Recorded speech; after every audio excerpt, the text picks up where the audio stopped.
2014 में पाकिस्तान तहरीक इंसाफ ने इस्लामाबाद में एक बड़ा धरना दिया था। अब कम बैश वही बातें वही ख्वाब लेके JUI और दीगर जमातें इस्लामाबाद जा रही है 27 को। क्या कहेंगे आप इस पर, उस धरने में और इसमें क्या फ़र्क है? अच्छा, बड़ी ज़बरदस्त बात आपने याद करा दी जी। 126 दिन का हमने धरना दिया। वो तारीख का एक बदलता हुआ धारा था। वो कौम को एजुकेट करने का एक सिलसिला था।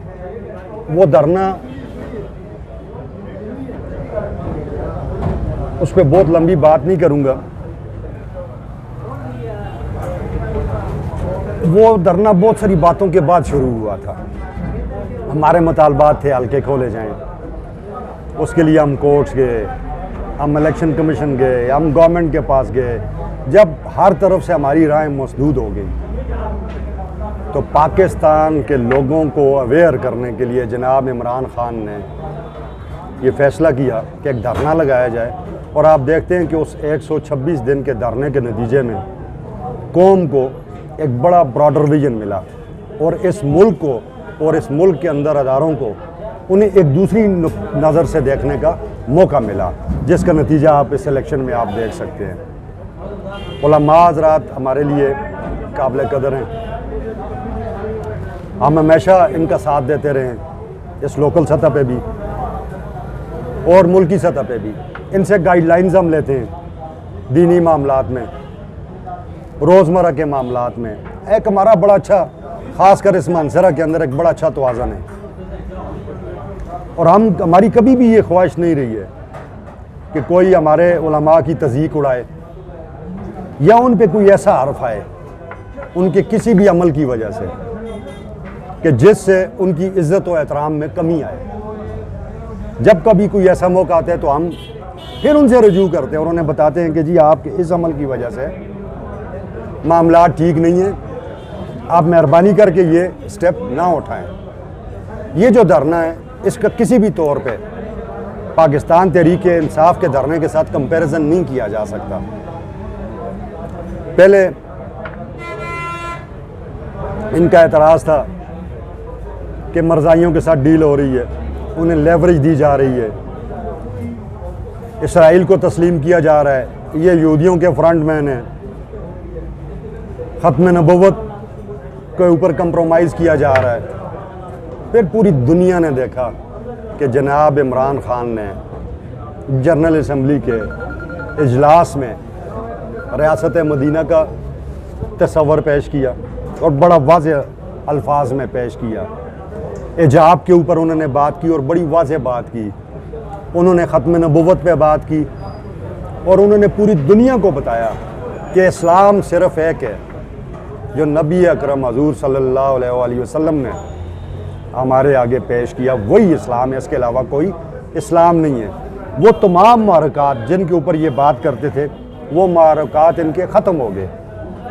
इनको तो अब एतराज़ नहीं होना चाहिए, इनको तो उल्टा खुशी और फ़ख्र होना चाहिए कि पाकिस्तान के अंदर एक ऐसा लीडर आया जिससे अल्लाह ताला ने इतनी बसीरत दी कि उसने पूरी दुनिया के सामने जाके मुसलमानों का वो मुकदमा जो बड़े अरसे से एक तातल का शिकार था वो पेश किया।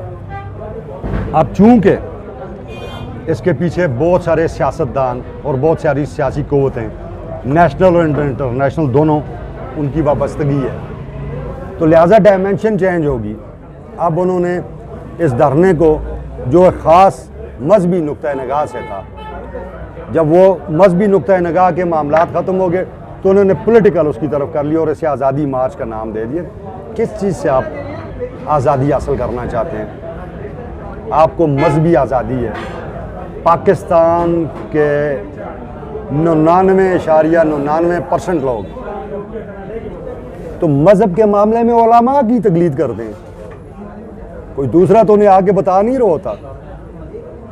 फिर इस्लामी नज़रियाती कौंसिल कायम है, उसके अंदर आप बैठे हुए हैं और जो इस मुल्क में असम्बलियों से जो भी कानून पास होते हैं वो पहले इस्लामी नज़रियाती कौंसिल के बाद जाते हैं, उसके बाद असम्बली में वो पेश होते हैं उसकी अप्रूवल के बाद। तो मुझे कतन ऐसी चाहिए ये था कि इस वक्त कश्मीर पे बात होती।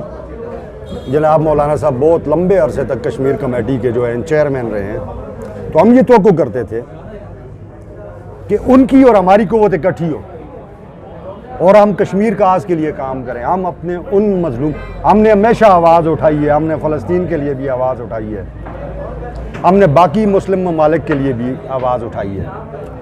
तो हम अपने जो हमारे बदन का हिस्सा हैं जो कश्मीरी, हम उनके लिए क्यों ना आवाज़ उठाएं, उसके लिए हम बात करें, उसके लिए हम धरने दें, उसके लिए हम हुकूमत को कायल करें कि ये जो आप सफारती इक़दाम कर रहे हैं ये अपनी जगह पे बहुत एहसन और बहुत मुकद्दम है, मगर हमें इससे एक स्टेप आगे जाना चाहिए।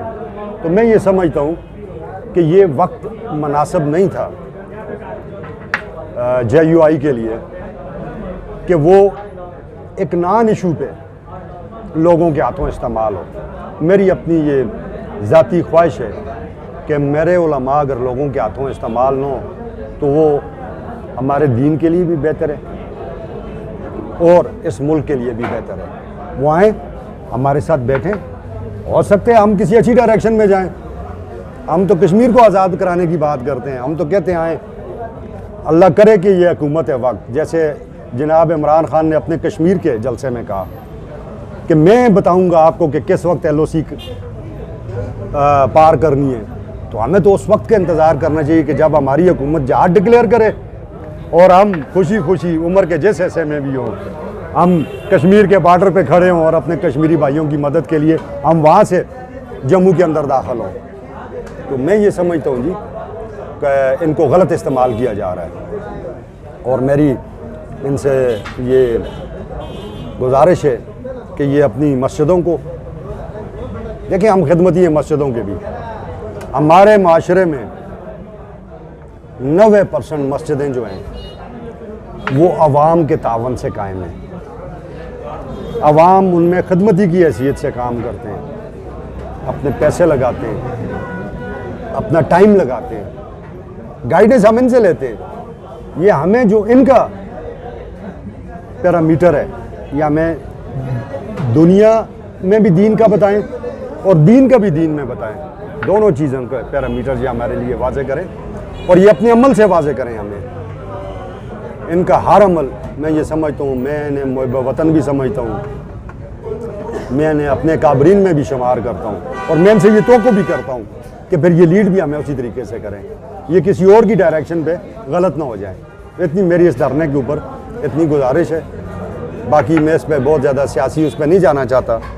हम नहीं चाहते कि हम माशरती तौर पे किसी ऐसे कन्फ्लिक्ट का शिकार हो जाएं। पहले ही इस मुल्क के मुसलमानों के लिए बड़े प्रॉब्लम्स हैं। दुनिया में कोई भी क़ुव्वत ये नहीं चाहती है कि ख़ुसूसन पाकिस्तान के अंदर मुसलमान इकट्ठे हों। वो तो चाहते हैं कि ये मुसलमान किसी न किसी तरह तफरीक दर तफरीक का शिकार होते जाएँ और इनके अंदर ये कमज़ोरी आती जाए।